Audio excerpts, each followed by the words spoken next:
हाय, आपका स्वागत है। हम यहाँ पर new syllabus based NCERT maths को लाइन बाय लाइन देखते हैं ताकि ना तो कोई क्वेश्चन छूटे ना कोई कंसेप्ट छूटे। अभी हम क्लास 10th के चैप्टर 10 यानी कि सर्कल का 4th लेक्चर देखने वाले हैं। आप ऑलरेडी 3rd लेक्चर तक देख चुके होंगे। यदि आपको समझ में आ गया है तो ये लेक्चर आसान होने वाला है। तो चलिए बिना देर के शुरुआत करते हैं। तब तक ये आप देख सकते हैं मेरे बारे में, डिस्क्रिप्शन है। तो पहला क्वेश्चन बोल रहा है कि ये 4 ऑप्शन दिए उसमें से कोई एक करेक्ट है। तो चलिए हम ये जो फिगर है पहले से बना के रखे हुए हैं ताकि आपको आसानी से समझा सके। पहला क्वेश्चन है from a point Q the length of the tangent to a circle is 24 centimetre. तो मान लेते हैं यहाँ से एक टेंजेंट ड्रॉ किया गया है जिसका जो लेंथ है वो 24 सेंटीमीटर है। कहाँ तक के लिए? यहाँ तक के लिए। ठीक है, अब दिया हुआ है distance of Q from the centre is 25 centimetre, यानी कि मान लेते हैं सेंटर ये है तो Q वो कितना हो गया? 25 सेंटीमीटर हो गया। तो रेडियस ऑफ द सर्कल, तो क्या बोल रहा है रेडियस ऑफ द सर्कल कैसे निकालेंगे? पता है हमको कि ये 90 डिग्री हो जाता है। यदि 90 डिग्री तो पाइथागोरस थ्योरम का यूज करेंगे। तो पाइथागोरस थ्योरम क्या कहता है? हाइपोटेनस का होल स्क्वायर इक्वल्स टू क्या होता है? बाकी दो साइड्स का स्क्वायर। तो रेडियस को r मान लेते हैं तो रेडियस का स्क्वायर हो जाएगा। ठीक है, तो क्या हो जाएगा? 25 का whole square 625 equals to 576 plus में r स्क्वायर। जब आप इसको इधर लेके जाइएगा तो कितना बच जाएगा?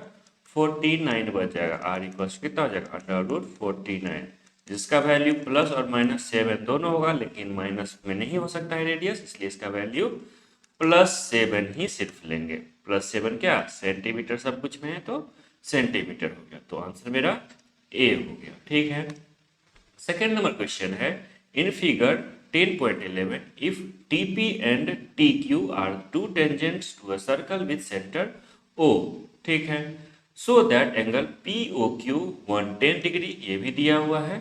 Then PTQ is equal to, यानी कि हमको ये एंगल फाइंड करना है। आपको पता होगा टेंजेंट और रेडियस क्या बनाता है? 90 डिग्री बनाता है। टेंजेंट और रेडियस क्या बनाता है? पॉइंट ऑफ कांटेक्ट पे 90 डिग्री बनाता है। और एक क्वाड्रिलेटरल का चारों एंगल्स का सम कितना होता है? 360 डिग्री होता है।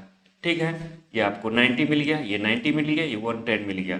तो 360 में से इस तीनों को हटा देंगे तो एंगल T मिल जाएगा। मतलब कहने का है कि angle T plus angle P plus angle Q plus angle POQ equals to कितना? 360 डिग्री। आपको याद होगा कि एक क्वाड्रिलेटरल के चारों एंगल्स का सम कितना होता है? 360 डिग्री। एंगल T कितना दिया हुआ है यही तो फाइंड करना है। तो एंगल T, एंगल P कितना है? 90 डिग्री होगा। पॉइंट ऑफ कांटेक्ट पे टेंजेंट क्या होता है? रेडियस के साथ 90 डिग्री बनाता है। Q भी सेम ही बात हो गया। प्लस में एंगल POQ कितना दिया है? 110 डिग्री दिया हुआ है, ये इक्वल्स टू 360 हो जाता है। तो एंगल T इक्वल्स टू कितना हो जाएगा? 360 माइनस इस तीनों को ऐड करके इधर ला लीजिए। 90 90 180 280 290 हो गया। तो ये कितना हो जाएगा? 290 के बाद 70 डिग्री बच जाता है। तो एंगल T कितना हो गया? एंगल T मेरा 70 डिग्री हो गया। तो आंसर बी हो गया। थर्ड नंबर है if tangents PA and PB from a point P। मान लेते हैं इसको पॉइंट P से क्या है? टेंजेंट ड्रॉ हुआ है। PA मान लेते हैं इसको और इसको B मान लेते हैं। विथ सेंटर O, तो सेंटर O मान लेते हैं। Are incline to each other at an angle 80 degree, यानी कि ये जो एंगल है वो कितना है? 80 डिग्री दिया हुआ है। Then POA is equals to, यानी कि ये एंगल हमको निकालना है कि ये कितना है। ठीक है, अब आप ऑलरेडी पहले देख चुके हैं क्या कि POA ट्राइंगल POA कन्ग्रुएंट होता है किसके? POP के, क्योंकि इसमें कौन सा कन्ग्रुएंसी क्राइटेरिया लगता है? RHS, राइट एंगल, क्योंकि दोनों में राइट एंगल एक है। पॉइंट ऑफ कांटेक्ट पे टेंजेंट और रेडियस 90 डिग्री बनाता है, राइट एंगल हो गया। हाइपोटेनस तो दोनों में सेम है, ये जो PO है दोनों में ही है, दोनों ट्राइंगल में RH। और साइड कोई एक और साइड, तो AO जो है ये रेडियस हो गया और OB जो है वो भी रेडियस हो गया, दोनों साइड इक्वल होगा ही, दोनों RHS से इक्वल ये कन्ग्रुएंट होता है। जैसे ही कन्ग्रुएंट हुआ वैसे ही क्या कर सकते हैं कि ये जो एंगल हम अभी बताए हैं, ये एंगल जो पूछ भी रहा है, ये एंगल क्या हो जाएगा, इक्वल्स टू ये एंगल हो जाएगा, दोनों एंगल इक्वल हो जाएगा। ठीक है, चलिए एक बात हो गया। तो दूसरा बात समझ लीजिए, दूसरा क्या है, अभी जस्ट हम बताए हैं किसी क्वाड्रिलेटरल के चारों एंगल्स का सम 360 डिग्री होता है, यानी कि angle P B O plus angle B O A plus angle O A P plus angle A P B, तीनों एंगल का सम कितना होगा, 360 डिग्री होगा। और ये दोनों कितना है, 90 डिग्री है, यानी कि ये दोनों 90 डिग्री है, और ये नहीं पता है अभी। और ये कितना है, ए पी बी हमको 80 डिग्री दिया हुआ है, ये 90 दिया है, ये 90 दिया है, और ये अभी पता करना है पी बी ओ। तो सबको ऐड करेंगे तो कितना आना चाहिए, 360 आना चाहिए। तो इसको जब कैलकुलेट करेंगे तो पी बी ओ कितना हो जाएगा मेरे पास, 90 90 180, 180 और प्लस 80 260, 260 जाएगा 360 में से, तो 100 डिग्री बच जाएगा। ठीक है, यानी कि ये जो टोटल एंगल है मेरे पास कितना आ गया, 100 डिग्री आ गया, क्योंकि ये वाला और ये वाला इक्वल है, इसलिए आधा आधा हो जाएगा।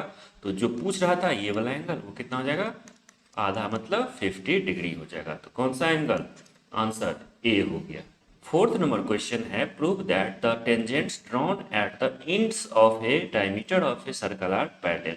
ओके, तो ये हम एक डायमीटर ले लिए जिसको हम नाम देते हैं ए बी दे दिए, इस पे टेंजेंट ड्रॉ कर दिए। टेंजेंट क्या होता है, सिर्फ एक पॉइंट पे होता है, और जिस पॉइंट पे टेंजेंट होता है उस पॉइंट पे यदि हम रेडियस भी लेते हैं तो वो दोनों कितना एंगल बनाता है, 90 डिग्री बनाता है, यानी कि ये भी 90 डिग्री होगा, ये भी 90 डिग्री होगा।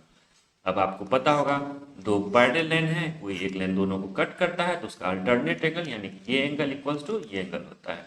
ठीक है, उल्टा क्या कह सकते हैं, यदि ये एंगल इक्वल्स टू ये एंगल है तो हम इस दोनों को पैरेलल साइड्स या पैरेलल लाइंस कहते हैं। तो सेम देखिए यहाँ पर क्या है, अपोजिट एंगल इक्वल हो गए, दोनों 90 हो गए, इसलिए ये लाइन और ये लाइन क्या है, पैरेलल लाइंस है। ठीक है, फिफ्थ नंबर क्वेश्चन है, prove that the perpendicular at the point of contact to the tangent. जो कह रहे हैं पहले वो करते जाते हैं, सबसे पहले सर्कल ले लिए। ठीक है, अब क्या कह रहा है, prove that the perpendicular at the point of contact to the tangent, मतलब टेंजेंट सबसे पहले ड्रॉ करना, टेंजेंट भी ड्रॉ कर लिए, पॉइंट ऑफ कांटेक्ट भी आ गया जहां पर हमको दोनों पॉइंट मिल रहा है, यानी सर्कल और टेंजेंट मिल रहा है, पॉइंट ऑफ कांटेक्ट उसी को कहते हैं। तो अब क्या करना है, वहां पर एक परपेंडिकुलर ड्रॉ करना है। तो यह क्या किए हम, परपेंडिकुलर ड्रॉ कर लिए। ठीक है, ये जो लाइन है वो परपेंडिकुलर इस पे ड्रॉ है, यहाँ पर 90 डिग्री हो गया। Prove that the perpendicular at the point of contact to the tangent to a circle passes through the centre, मतलब ये जो परपेंडिकुलर है वो क्या है, सेंटर से पास कर रहा है, इसी को प्रूव करना है। अब हमको एक बात पता है ऑलरेडी, क्या होता है कि टेंजेंट जिस पॉइंट पे सर्कल को टच करता है या कट करता है, एक ही पॉइंट है, उस पॉइंट पे यदि हम सर्कल का रेडियस लेते हैं तो वो भी क्या होता है, वो भी हमको 90 डिग्री ही लाता है, 90 डिग्री आता है, ये हमको ऑलरेडी पता है। तो यदि ये लाइन है तो वो लाइन क्या बनेगा, इसी रेडियस को एक्सटेंड करके बनेगा। सिंपल है, रेडियस कहाँ से गुजरता है, सेंटर से गुजरता है, तो इसको क्या बोलेंगे हम, कि प्रूफ हो गया ये कि यदि कोई टेंजेंट है उस पे यदि हम पॉइंट ऑफ कांटेक्ट पे परपेंडिकुलर ड्रॉ करते हैं तो वो क्या हो रहा है, रेडियस को भी कंटेन कर रहा है, ये हो गया रेडियस, और सर्कल को भी कंटेन कर रहा है। सिक्स्थ नंबर क्वेश्चन है, the length of A tangent from a point A at distance 5 centimetre from the centre of the circle is 4 centimetre, find the radius. यानी कि कोई एक पॉइंट है जो सर्कल के बाहर है, उसका नाम ए बताया गया है, और सेंटर से इसका डिस्टेंस 5 सेंटीमीटर है, ये बताया गया है। सेंटर का नाम नहीं पता है तो हम ओ मान लेते हैं, और टेंजेंट का लेंथ कितना है वो बताया है 4 सेंटीमीटर, नाम नहीं बताया कहाँ पर टच कर रहा है, तो इसको हम बी मान लेते हैं। ठीक है, अब हमको रेडियस निकालना है, ओ बी निकालना है, तो मान लेते हैं कि रेडियस आर है। आपको पता है रेडियस क्या होता है, पॉइंट ऑफ कॉन्टेक्ट साथ 90 डिग्री बनाता है टेंजेंट के साथ, तो ये 90 पाइथागोरस हम यूज करेंगे और आर का वैल्यू निकाल लेंगे। आर स्क्वायर इक्वल्स टू कितना हो जाएगा, 5 का होल स्क्वायर यानी कि हाइपोटेनस का होल स्क्वायर माइनस में 4 का होल स्क्वायर, ये जो भी आएगा वो सेंटीमीटर स्क्वायर में आएगा। ये कितना हो गया, 25 माइनस 16 सेंटीमीटर का होल स्क्वायर हो गया। ठीक है, ये कितना हो जाएगा, 9 सेंटीमीटर स्क्वायर, क्योंकि आर स्क्वायर है इसलिए आर का वैल्यू कितना हो जाएगा, √9 सेंटीमीटर का स्क्वायर, तो आर इक्वल्स टू 3 सेंटीमीटर हो गया। जो पूछ रहा था उसका वैल्यू कितना है, 3 सेंटीमीटर। बहुत ही सिंपल है। सेवेंथ नंबर क्वेश्चन है, two concentric circles are of radii 5 centimetre and 3 centimetre. तो हम दो सर्कल ले लिए जिसका रेडियस कितना है, इसका 5 है और इसका 3 सेंटीमीटर है।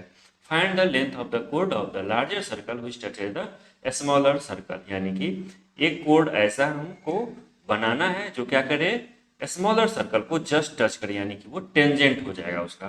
तो हमको पता है बड़ा सर्कल का लेंथ कितना है, तो हमको पता है बड़ा सर्कल का रेडियस कितना है, 5 सेंटीमीटर है। तो ये भी 5 सेंटीमीटर हो गया यहाँ से लेकर के यहाँ तक का। छोटे वाले ट्रायंगल का कितना है लेंथ, छोटे वाले ट्रायंगल का है 3 सेंटीमीटर, यानी कि यहाँ से लेकर के यहाँ तक का लेंथ कितना है, 3 सेंटीमीटर है। अब हमको पूछ रहा है कि यहाँ से लेकर के यहाँ तक जो कोड का लेंथ है वो कितना होगा। ठीक है, इसके लिए क्या करना पड़ेगा, नाम देते हैं।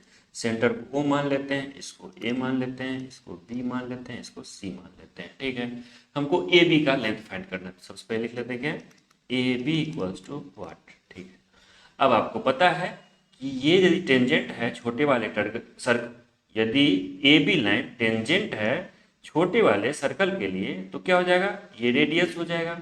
ये रेडियस हो गया यानी कि ये 90 डिग्री बनाएगा पॉइंट ऑफ कॉन्टैक्ट पे। 90 डिग्री बनाएगा तो आपको हाइपोटेनस का लेंथ पता है, परपेंडिकुलर का लेंथ पता है, तो क्या आप बेस का लेंथ नहीं निकाल सकते हैं, बिल्कुल निकाल सकते हैं। यानी कि आप AC लेंथ निकाल सकते हैं। AC लेंथ कितना हो जाएगा, इन ट्रायंगल AOC का बात कर रहे हैं, तो क्या हो जाएगा, AC इक्वल्स टू √5 का स्क्वायर माइनस 3 का होल स्क्वायर, और क्योंकि सेंटीमीटर में है तो बाहर में सेंटीमीटर लिख लेंगे। 25 माइनस 9 ये हो जाएगा अंडर रूट में, बाहर में सेंटीमीटर, ये कितना हो जाएगा 16 सेंटीमीटर हो जाएगा। अंडर रूट में 16 है, सेंटीमीटर बाहर बाहर में, 4 सेंटीमीटर हो गया क्या AC। ऐसे ही जब आप OCB ट्रायंगल में करेंगे तो क्या हो जाएगा, 5 और 3 है तो सेम प्रोसीजर होगा, क्योंकि ये 4 आ गया तो ये भी 4 ही आ जाएगा। ये कितना हो जाएगा, AC 4 आ गया, BC भी 4 आ गया, तो टोटल मिला कितना हो गया, 4 + 4 8 सेंटीमीटर आपका आंसर आ गया। सिंपल बात है। चलिए अगला देखते हैं। 8th नंबर क्वेश्चन है, a quadrilateral ABCD is drawn to circumscribe a circle, prove that AB + CD, AB कहाँ है, यहाँ है, AB + CD equals to AD plus में BC, यानी कि अपोजिट साइड का यदि सम करें तो इक्वल होना चाहिए, कहने का ये मतलब है। ठीक है, अब हम एक चीज और समझ गए हैं थ्योरम 10.2 से, यदि किसी एक पॉइंट से दो टेंजेंट ड्रॉ होता है किसी एक सर्कल पे, तो क्या होता है, दोनों का लेंथ ऑफ टेंजेंट इक्वल होता है, यानी कि ये डिस्टेंस और ये डिस्टेंस इक्वल होगा। ये आप 10.2 में देख चुके हैं, बस इसी का यूज करेंगे और सारा आंसर हम निकाल सकते हैं। ठीक है, तो चलिए शुरुआत कहाँ से करेंगे, हम A पॉइंट से करेंगे, तो यहाँ से AP डिस्टेंस जितना होगा उतना ही AS डिस्टेंस होगा। ठीक है, तो हमको ध्यान रखना है कि फाइनली ये सोल्व करना है, उसको ध्यान में रखते हुए। ठीक है, ये वाला पार्ट जहाँ मिलेगा उसको इस साइड लिखेंगे, ये वाला पार्ट जहाँ मिलेगा उसको यहाँ लिखेंगे। क्या कहना चाह रहे हैं, चलिए देखते हैं। तो पॉइंट A से शुरुआत कर चुके हैं, तो क्या लिखेंगे हम, AP इक्वल्स टू क्या लिख सकते हैं, AS लिख सकते हैं। ठीक है, और क्या लिख सकते हैं, चलिए अब पॉइंट B के पास चलते हैं, तो PB इक्वल्स टू BQ लिख सकते हैं। तो PB इक्वल्स टू BQ लिख सकते हैं। अब हम चले आते हैं C पॉइंट के पास, तो क्या लिख सकते हैं, CQ इक्वल्स टू CR लिख सकते हैं। तो क्या लिख सकते हैं, CR इक्वल्स टू CQ लिख सकते हैं। अब आगे बढ़िए D पॉइंट के पास, तो क्या लिख सकते हैं, DR इक्वल्स टू DS लिख सकते हैं। तो DR इक्वल्स टू DS लिख सकते हैं। चलिए अब आपको समझ में आ गया होगा क्या करना चाह रहे हैं, तो देखिए AP और PB, देखिए AP और PB हो गया, ये दोनों को यदि ऐड करेंगे तो कितना हो जाएगा, AB हो जाएगा। ऐसे ही CR और DR, ये यहाँ से यहाँ CR, यहाँ से यहाँ DR, दोनों को ऐड करेंगे कितना हो जाएगा, इस दोनों को ऐड करके CD हो जाएगा। अब देखिए AS और DS दोनों को ऐड करेंगे तो क्या हो जाएगा, यानी कि AS कहाँ पर है, ये AS हो गया और DS हो गया, दोनों को ऐड करेंगे तो AD हो गया, तो ये AD हो गया। ठीक है, ऐसे ही PQ और CQ, यानी कि ये CQ हो गया, ये PQ है, दोनों को ऐड करेंगे तो CB या BC हो जाएगा, इस दोनों को ऐड करेंगे तो BC हो जाएगा। तो हम क्या कह सकते हैं, इस दोनों को एक साथ ऐड करेंगे तो AB + CD इक्वल्स टू क्या हो गया, BC प्लस AD हो गया। जो कह रहा है वो ऑलरेडी प्रूफ ही हो गया डायरेक्ट, ठीक है। तो यदि आप इस तरह से ध्यान रखते हैं, ए बी, देखिए हम क्या किए हैं एक्चुअली में, ए बी जो था ना, ए बी में जो भी था ए पी और प्लस में पी भी था, उसको क्या किए एक साइड रखने की कोशिश की, ताकि हम आपको ए बी बनता दिखा सके, ठीक है। इस तरह से बाकी को भी सोल्व किए। सिंपल है ना, समझ में आए तो कमेंट करना है, इसको अच्छे से समझा सकते हैं, इसको और भी इलेबोरेट तरीके से बताएंगे। हमको लग रहा है कि सिंपल है, इसलिए आपको आसानी से समझा दी, ठीक है।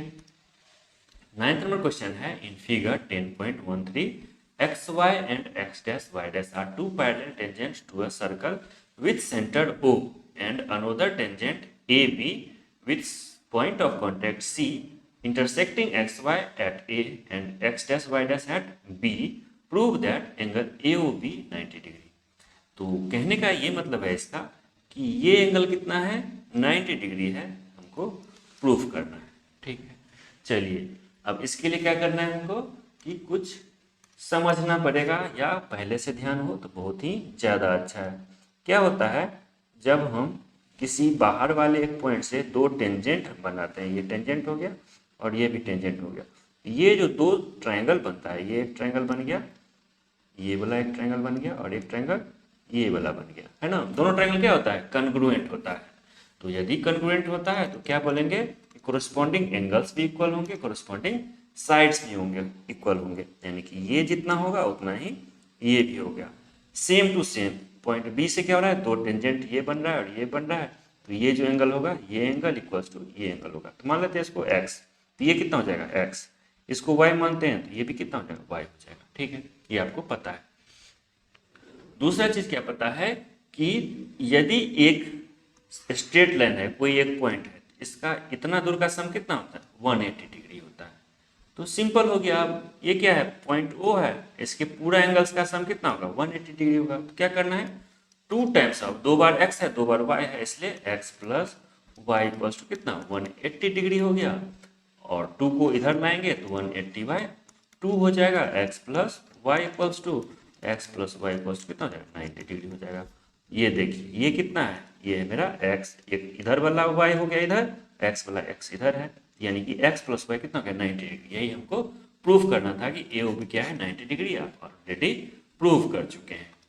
10th नंबर क्वेश्चन है, prove that the angle between two tangents drawn from an external point to a circle is supplementary to the angle subtended by the line segment joining the points of contact at the center। यानी कि हमको ये कह रहा है इस angle का और इस एंगल का सम कितना होना चाहिए, 180 डिग्री। सप्लीमेंट्री एंगल मतलब कोई दो एंगल, एंगल ए और एंगल बी है, तो दोनों एंगल का सम कितना होना चाहिए, 180 डिग्री होना चाहिए। यही कहता है सप्लीमेंट्री, मतलब कहने का एंगल ए क्या है, एंगल बी का सप्लीमेंट्री है, और एंगल बी क्या है, एंगल ए का सप्लीमेंट्री है, मतलब दोनों मिला के एक 180 डिग्री बनाता है। सप्लीमेंट्री का यही मतलब है।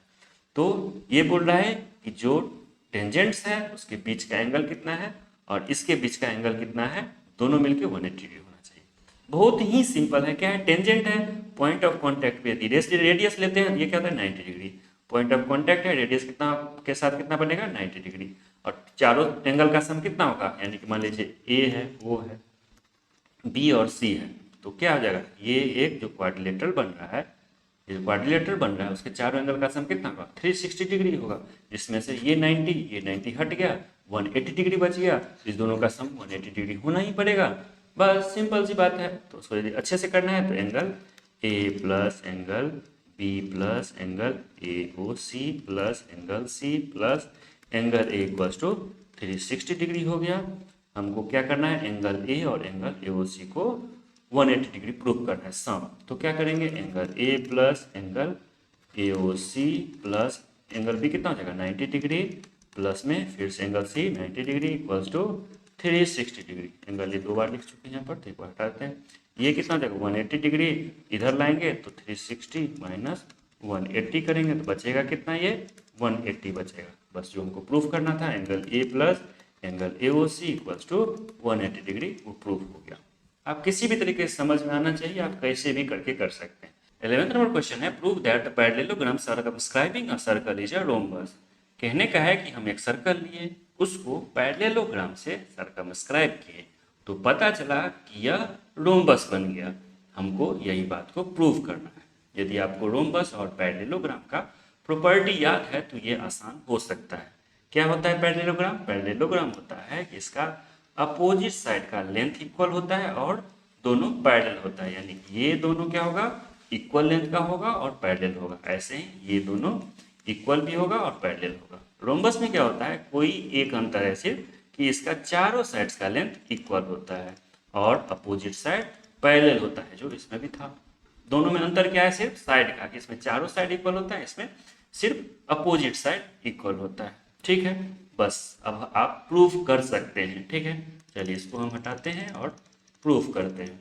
तो सबसे पहले नाम देते हैं ए बी सी डी। जहाँ पर कट कर रहा है या टच कर रहा है वो क्या है, ई एफ जी और एच हो गया।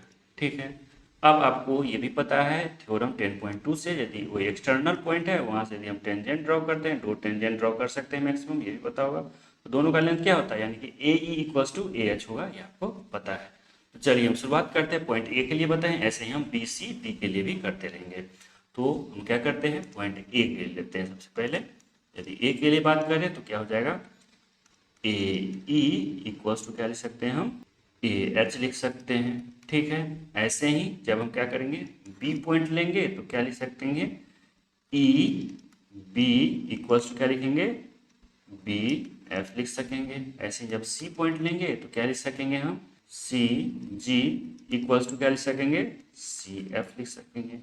ऐसे ही हम डी पॉइंट के पास जाएंगे तो क्या लिख सकेंगे, D G equals to D H लिख सकेंगे। ठीक है, अब यदि हम इस चारों को ऐड करेंगे, इस चारों को ऐड करेंगे और इस चारों को ऐड करेंगे तो इक्वल होना चाहिए। चलिए ए ई और ई बी मिलकर क्या बनाएगा, यानी कि ए ई और ई बी मिलकर क्या बनाएगा, ए बी बनाएगा। तो लिख लेते हैं ए बी प्लस में सी जी और डी जी, यानी कि सी जी ये हो गया, डी जी ये हो गया, दोनों मिलकर क्या बनाएगा, सी डी बनाएगा। इसके इक्वल्स टू क्या होना चाहिए, देखिए ए एच कहाँ पर है, ये हो गया, और डी एच ये हो गया, यानी कि ए एच और डी एच मिलकर क्या बनेगा, ए डी बनाएगा। तो ए डी बना दिया।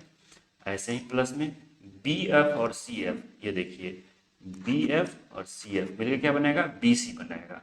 तो बी सी हो गया। दोनों को इक्वल होना पड़ेगा क्योंकि ये सारा का सारा इक्वल था। ठीक है, अब आप ऑलरेडी हम क्या कह चुके हैं कि पैरेललोग्राम तो था, यानी कि अपोजिट साइड तो इक्वल है, यानी कि C D equals to A B है, यानी कि हम इस दोनों को इक्वल है तो 2 टाइम्स ऑफ ए बी लिख सकते हैं। ठीक है, क्योंकि दोनों इक्वल है तो ए बी के टर्म में ले लिए। ऐसे ही क्या है, ये साइड इक्वल्स टू ये साइड तो ऑलरेडी है, क्योंकि पैरेललोग्राम है तो ये तो होना ही पड़ेगा। ठीक है, यानी कि हम ए डी और बी सी को एक्चुअली हम क्या लेते हैं, 2AD ही लिख लेते हैं। क्या करेंगे, दोनों तरफ से 2 को कैंसिल आउट कर लेंगे तो क्या हो जाएगा हमारे पास, A B equals to A D हो जाएगा। कहने का मतलब है कि ए बी इक्वल्स टू क्या हो गया, ए डी हो गया। ठीक है, जब हम ए बी और ए डी ले रहे हैं तो ये हो गया। अब क्या करेंगे, 2 टाइम्स, यदि हम ए बी को सी डी को क्या लेंगे, 2 टाइम्स सी डी भी लिख सकते हैं, क्योंकि ये और ये इक्वल है, इसलिए 2 टाइम्स ऑफ सी डी भी लिख सकते हैं इक्वल्स टू, ऐसे ही 2 टाइम्स ऑफ बी सी भी लिख सकते हैं। ये दोनों, ये और ये इक्वल है, 2 टाइम्स ऑफ बी सी भी लिख सकते हैं। ऐसे क्या हो जाएगा, C D equals to B C भी हो जाएगा। ठीक है, यानी कि हमको क्या हो गया कि ये साइड इक्वल्स टू ये साइड हो गया, ऐसे ही ये साइड इक्वल्स टू ये साइड हो गया, और अपोजिट साइड तो इक्वल है ही, इसलिए क्या हो जाएगा, चारों साइड्स इक्वल हो जाएगा। चारों साइड्स इक्वल हो गया क्योंकि ये पैरेललोग्राम था ही, चारों साइड्स इक्वल हो जाता है तो वही क्या हो जाता है, रोम्बस मेरा हो जाता है। तो सिंस ऐसे लिखेंगे कि since all 4 sides are equal of the parallelogram, क्योंकि पहले से दिया हुआ है। पैरेललोग्राम कैसे लिखे, पैरेललोग्राम ऐसे लिख दिए, आप शॉर्ट फॉर्म में लिख सकते हैं। So A B C D is a rhombus.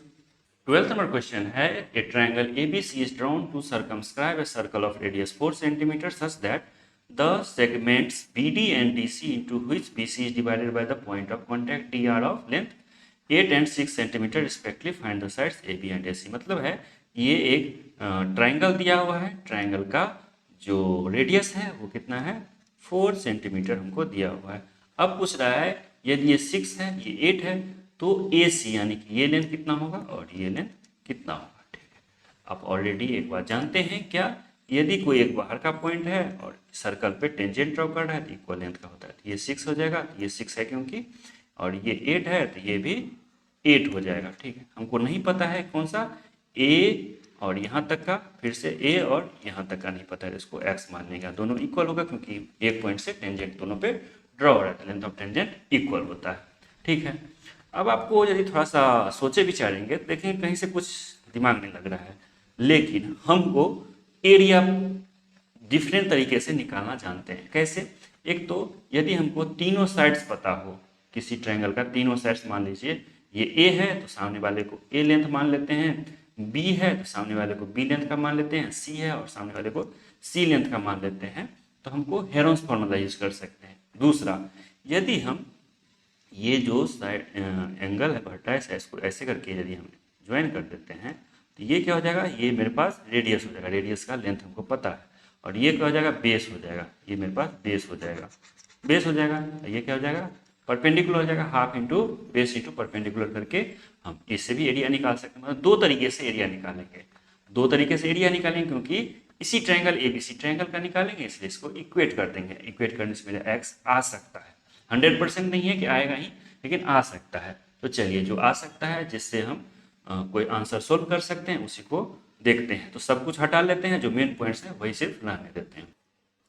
तो आइए देखिए, हम कुछ ड्रॉ कर लिए हैं, ये 4 सेंटीमीटर हो गया है, और यदि ये पॉइंट यहाँ पर टच करे वो डी मान लिए हैं, चलिए इसको ई मान लेते हैं, इसको एफ मान लेते हैं। ठीक है, ये 6 सेंटीमीटर, तो सी एफ भी 6 सेंटीमीटर हो जाएगा। ऐसे ही ये बी डी क्या है 8 सेंटीमीटर, तो ये भी 8 सेंटीमीटर हो गया।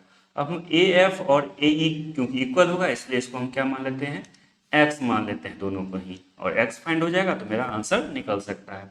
तो चलिए सबसे पहले हम पहला जानते हैं कि हेरोन्स फॉर्मूला क्या होता है। इसमें कहता है कि एरिया ऑफ, यदि हमको ए बी सी निकालना है एरिया, तो क्या हो जाएगा ट्रायंगल एबीसी का area, under root s into s minus a into s minus b s minus c हो जाता है। ठीक है, यहाँ पर एस क्या होता है, एस होता है तीनों साइड्स का सम अपॉन में 2 होता है। ठीक है, तो चलिए साइड्स का सम अपॉन में 2 निकालते हैं, एस निकालते हैं, तो क्या हो जाएगा, ये जो बीसी साइड है उसका लेंथ कितना है 14 है, ये ए बी साइड है उसका लेंथ कितना है 8 प्लस एक्स है, इसका लेंथ कितना है 6 प्लस एक्स है। तो तीनों को ऐड करिए, कितना करेंगे 14 plus 8 plus x plus 6 plus x upon में 2 हो जाएगा।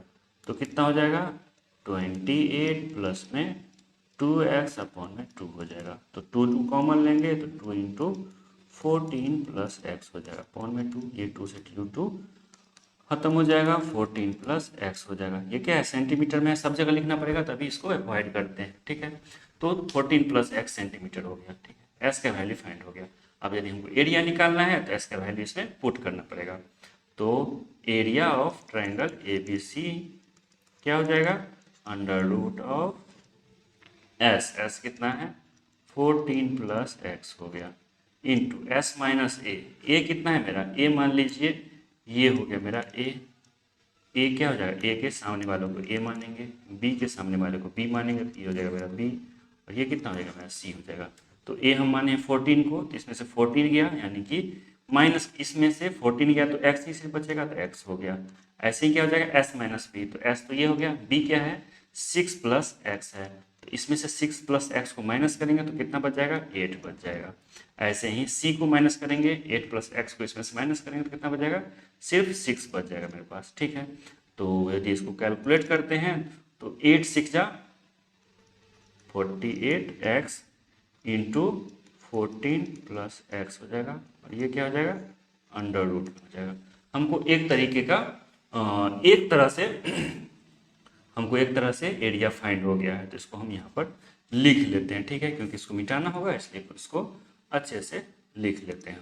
तो ये क्या हो गया मेरे पास, एरिया इक्वल्स टू क्या हो जाएगा 48 एक्स इंटू 14 प्लस एक्स हो गया, और सारा का सारा क्या है अंडर रूट में। ठीक है, अब इस सबको मिटाते हैं और दूसरे तरीके से एरिया निकालते हैं।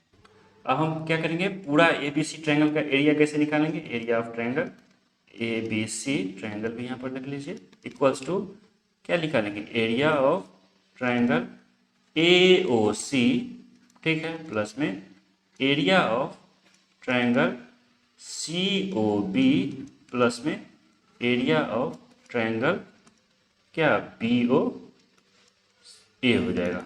मतलब इस तरीके से निकालेंगे, ठीक है। यानी कि किस तरीके से निकालेंगे, ये क्या हो जाएगा, परपेंडिकुलर हो जाएगा और AB ये जो लेंथ है वो क्या हो जाएगा, बेस हो जाएगा। इसी तरह से तीनों में करेंगे। तो चलिए सबसे पहले AOC का एरिया निकलिए, तो क्या लिखेंगे, हाफ इंटू बेस कितना है 6 प्लस x हो गया, इंटू हाइट कितना है, सब में 4 ही होगा, प्लस हाफ इंटू, अब इसका निकाल रहे हैं तो कितना हो जाएगा, half into base into height तो 4 ही होगा, प्लस में फिर से हाफ इंटू इसके निकाल रहे हैं तो हाफ बेस कितना है 8 प्लस x हो जाएगा और हाइट कितना है 4, ठीक है। इसमें सब में एरिया, इस सारा का क्या हो गया, ये सारा हो गया area of triangle ABC triangle का हो गया, ठीक है, इक्वल्स टू, सबको क्या करिए, ऐड करिए और क्या करेंगे, ये जो पहले निकाले थे उससे इक्वेट कर देंगे। तो क्या हो जाएगा, हाफ, देखिए हाफ से सब में कट ही रहा है, हाफ टू जा और ये हाफ टू जा, सब में खत्म हो रहा है तो क्यों नहीं हटा ही लें, ठीक है। तो इसके बाद क्या करेंगे, सबको कैलकुलेट कर लेते हैं। तो क्या हो जाएगा, 2 टाइम्स ऑफ 6 प्लस x हो जाएगा, प्लस में 2 टाइम्स ऑफ 14 हो जाएगा, ऐसे ही क्या हो जाएगा 2 टाइम्स ऑफ 8 प्लस x हो जाएगा, ठीक है। तो चलिए कैलकुलेट करते हैं, 12 प्लस में 2x प्लस में 28 प्लस में 16 प्लस 2x हो गया, तो कितना हो जाएगा 4x प्लस में 28 और 16 कितना होता है 30, 44 और 2 46 और 10 56 हो जाएगा, ठीक है।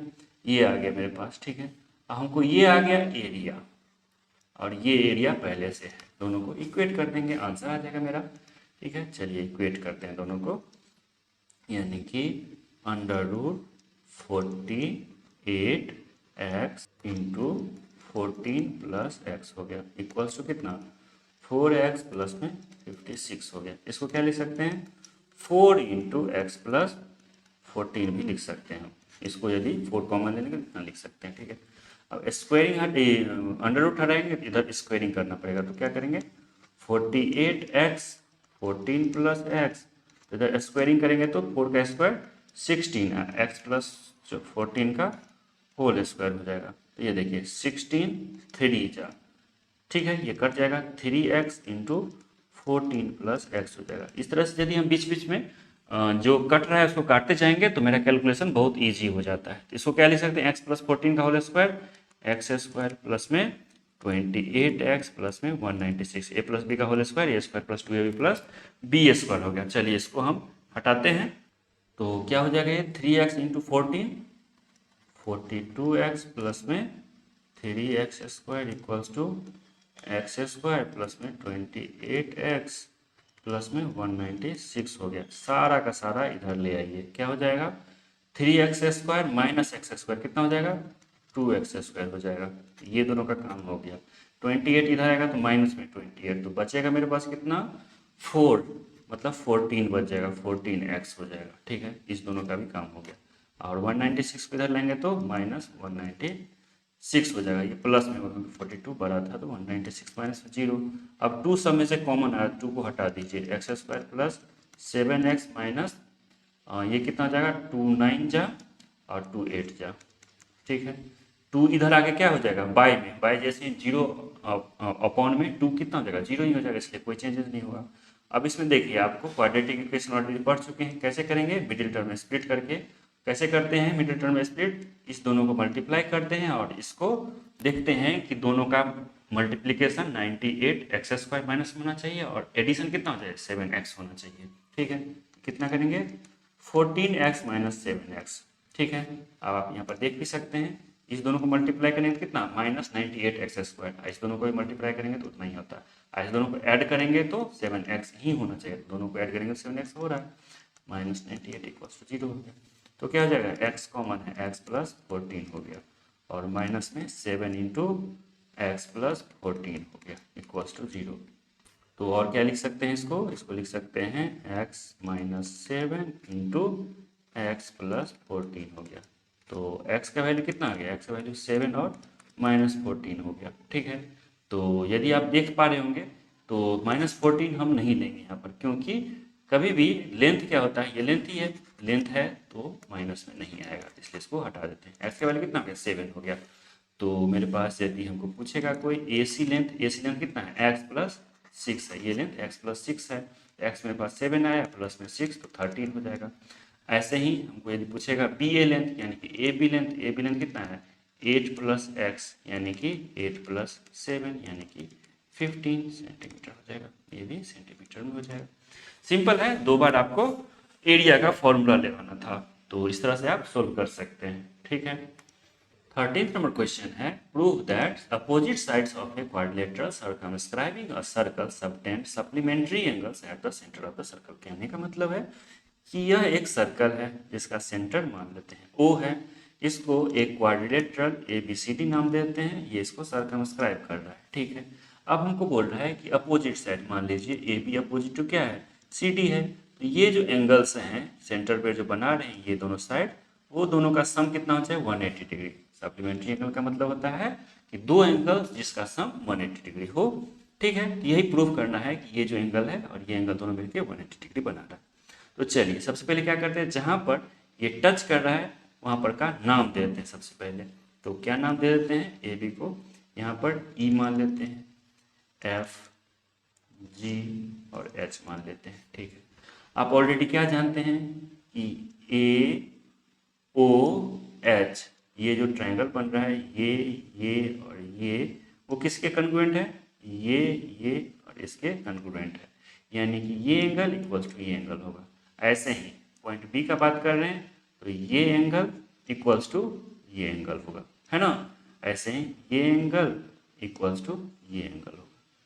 कहने का मतलब इक्वल नहीं, कन्ग्रुएंट होगा, कन्ग्रुएंट होगा या इक्वल भी कह सकते हैं उसको, यानी कि ये एंगल इक्वल्स टू ये एंगल होगा। ऐसे ये एंगल इक्वल्स टू ये एंगल, यानी कि ये एंगल इक्वल्स टू ये एंगल होगा। ठीक है, ये आप ऑलरेडी पहले भी देख चुके हैं। ठीक है, चलिए इसको साफ करते हैं और इजी तरीके से आप समझ जाइएगा।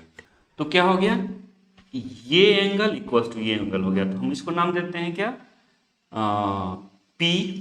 तो ये भी एंगल क्या हो जाएगा, P हो जाएगा। ये एंगल इक्वल्स टू ये एंगल हो जाएगा, तो ये क्या हो जाएगा, ये मान लीजिए Q है, तो ये भी एंगल Q हो जाएगा। ऐसे ही ये ट्रायंगल में बता रहे हैं, ये ट्रायंगल और ये ट्रायंगल में ये क्या हो जाएगा, R मान लेते हैं, तो ये भी R हो जाएगा। ऐसे ही ये एंगल S, तो ये भी एंगल S हो जाएगा। तो हमको ये पता है कोई एक पॉइंट है, इसके चारों साइड्स यदि एंगल लेंगे तो उसका सम कितना होगा, 360 डिग्री होगा।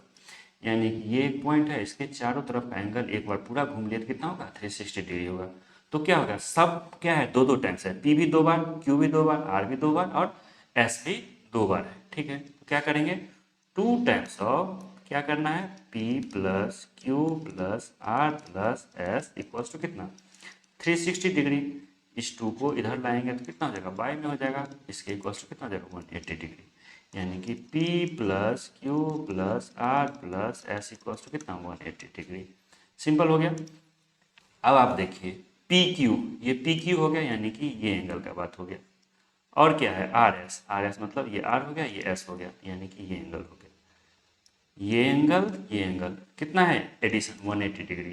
तो यानी कि अपोजिट साइड जो सेंटर पे क्या कर रहा है, सबटेंड कर रहा है, एंगल एक हो गया। ऐसे ही अपोजिट साइड इसके ये है, ये क्या कर रहा है, यहाँ पर एंगल सबटेंड कर रहा है। इस दोनों का सम कितना है, 180 डिग्री है, यानी कि ये सप्लीमेंट्री एंगल्स होते हैं। ठीक है, प्रूफ हो गया, आसान हो गया। तो इस तरीके से मेरा एक्सरसाइज खत्म होता है। यदि आपको कोई प्रॉब्लम हो, किसी और बुक का हो, कोई बात हो, तो आप हमसे पूछ सकते हैं, समझ सकते हैं। और वीडियो अच्छा लगता है इसको लाइक करिए, चैनल को सब्सक्राइब करिए और दोस्तों में शेयर करिए। Thank you.